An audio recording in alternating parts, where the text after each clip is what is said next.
We are your local election headquarters. The stage is now set in the race for Arkansas's 2nd congressional district. It includes the capital city. State Representative Clark Tucker grabbed enough votes in Tuesday's Democratic primary to make it onto the ballot in November.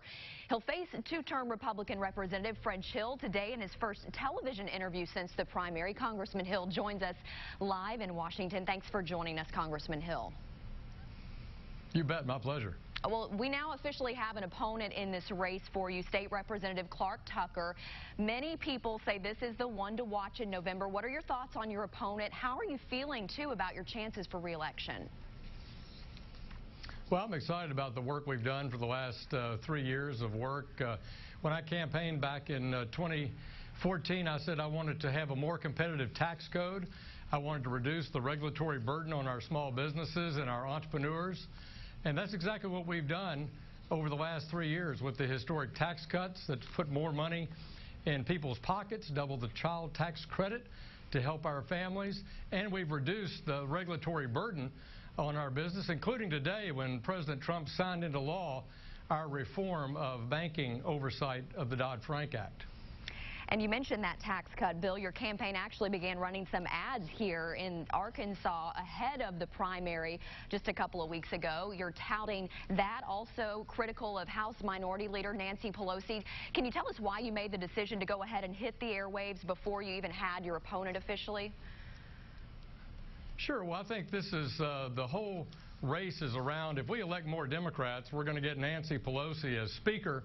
And Nancy Pelosi has said she wants to roll those tax cuts back. She wants to roll those regulatory right-sizing efforts back.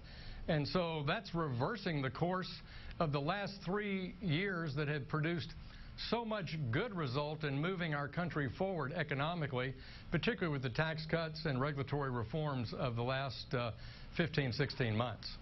And while we have you, I want to talk about the reports now that the Trump administration could be looking at a possibility of bringing in unaccompanied minors to Little Rock Air Force Base. At least they'd be held there from the southern border. Do you agree with that idea, or maybe the broader policy of holding and separating these migrant families?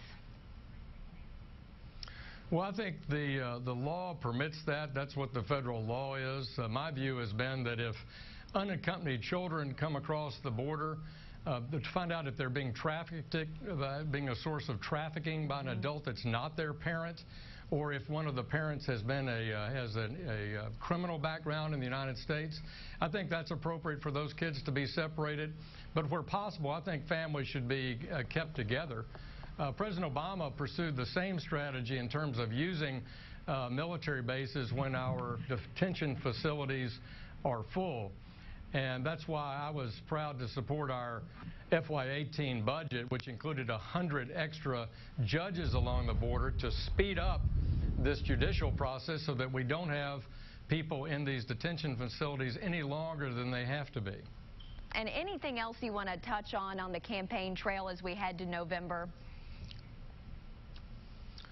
Well, I believe that my opponent was handpicked by Nancy Pelosi, and so that's the race. That's why I think Nancy Pelosi is part of the issue before us, because she wants to roll back the tax cuts, roll back our regulatory approach, and my opponent has certainly said he didn't support the tax cut bill. So that's where we're going, and that's where I think we'll see the race turn during the year.